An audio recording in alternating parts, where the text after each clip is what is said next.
मैं आपकी टीचर प्रेरणा Saxena. Half yearly exam के बाद आज हम फिर से मिल रहे हैं एक नए पाठ के साथ। आज ईबीएस का मतलब पर्यावरण का अपन पाठ 6 बूंद बूंद दरिया दरिया पढ़ने जा रहे हैं। तो आप मेरे साथ साथ अपनी किताब को सामने खोल कर रख लीजिए और मैं रीड करूँगी, आप उसमें से देखते जाइए और पढ़ते जाइए। ठीक है, शुरू करें। ओके। हाँ, बात पुरानी है। यह है 650 साल पुराना गढ़ सीसर सर यानी तालाब। इसे जैसलमेर में राजा घड़सी ने लोगों के साथ मिलकर बनवाया था। इसके दोनों तरफ पक्के घाट, सजे हुए बरामदे, कमरे, बड़े हॉल और न जाने क्या क्या था। यहाँ लोग मिलते जुलते थे, जलसे होते थे और गाने बजाने का प्रोग्राम भी होता था। इसके घाट पर बनाए गए स्कूल के आसपास के बच्चे पढ़ने आते थे। सभी इस बात का ध्यान रखते थे कि तालाब गंदा ना हो और सफाई में भी हाथ बटाते थे। मीलों तक फैले इस घड़ी सीजर में बारिश का पानी इकट्ठा होता था। तालाब इस तरह बनाया गया कि जब वह पानी से भर जाता तब बाकी पानी बहकर नीचे बने हुए तालाब में चला जाता। जब वह भी लबालब भर जाता तो पानी तीसरे तालाब में चला जाता। इस तरह 9 तालाब एक दूसरे से आपस में जुड़े थे। पूरे साल पानी की कोई परेशानी नहीं होती थी, पर आज घड़ी सीसर जैसे उजड़ सा गया हो। 9 तालाबों के रास्ते में मकान और कॉलोनियाँ बन गई हैं। यहाँ इकट्ठा होने वाला पानी अब तालाब की तरफ न जाकर बेकार बह रहा है। नेक्स्ट पेज पे आएंगे। अल बिरूनी की नज़र से 1000 से ज़्यादा साल पहले एक यात्री भारत आए। इनका नाम अल बिरूनी जिस देश से आए थे उसे आजकल स्कॉटलैंड उज़्बेकिस्तान कहते हैं। अल बिरूनी ने बहुत ही बारीकी से चीज़ों और जगहों को देखा और उनके बारे में लिखा। खास तौर से वे उन्हें अपने देश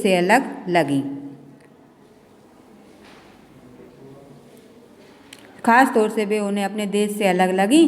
चलो देखें कि अल बिरूनी उस समय के तालाबों के बारे में क्या लिखते थे। यहाँ के लोग तालाब बनाने में तो माहिर थे। अगर हमारे देश के लोग इन्हें देखते तो हैरान ही रह जाते। बहुत बड़े बड़े भारी पत्थरों को लोहे के कुंडों और सरियों से जोड़कर तालाब के चारों तरफ चबूतरे बनाए जाते थे। इन चबूतरों के बीच में ऊपर से नीचे जाती हुई सीढ़ियों की लंबी कतारें होती थीं। लोगों के उतरने चढ़ने के रास्ते अलग अलग होते थे। यहाँ कभी भीड़ लगने से परेशानी नहीं होती थी। आज इतिहास पढ़ने वाले लोगों को अल बिरूनी की किताबों में उस जमाने के बहुत कुछ पता चलता है। देखो और पता करो। अपने स्कूल के आसपास के इलाके को देखो। क्या यहाँ मैदान, पक्की सीमेंट से बनी सड़कें, नालियाँ आदि हैं? इनके किस तरह का है?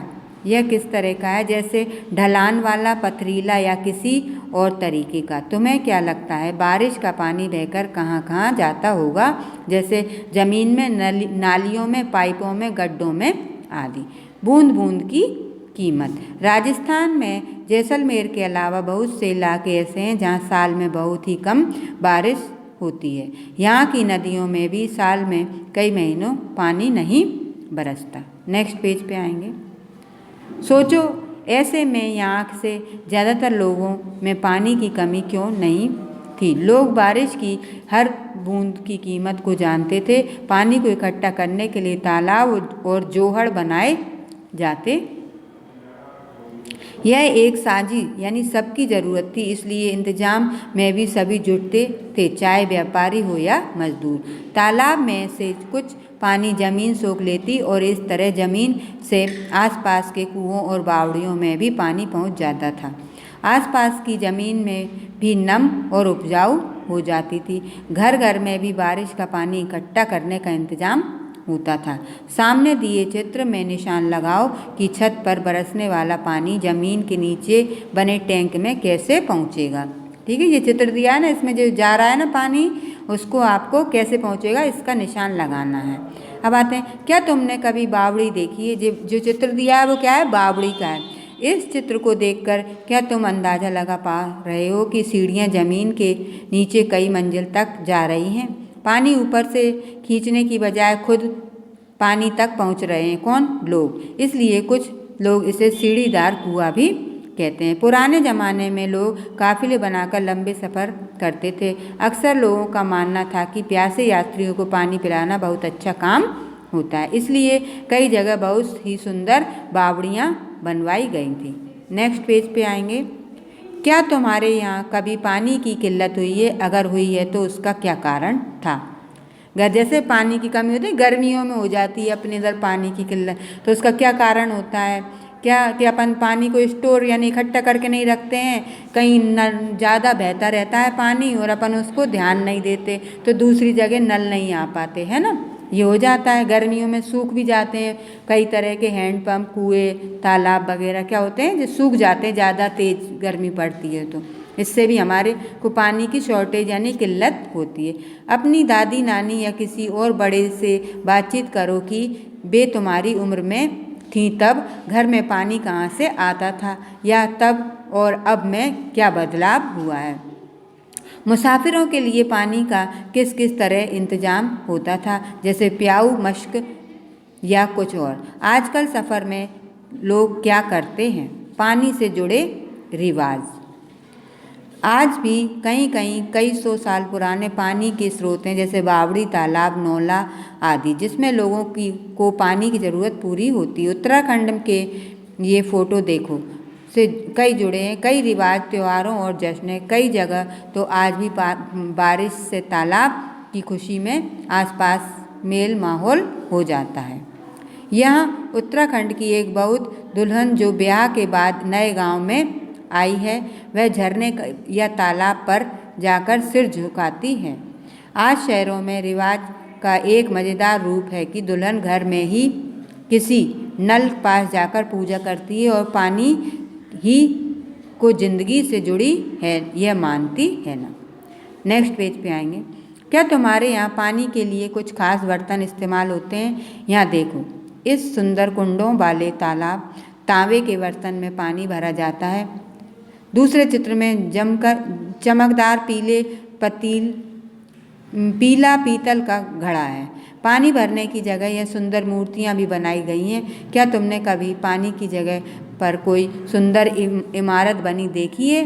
कहाँ? बताओ, पता करो, है ना। क्या तुम्हारे घर या स्कूल के आसपास तालाब, कुआं या बावड़ी बनी है?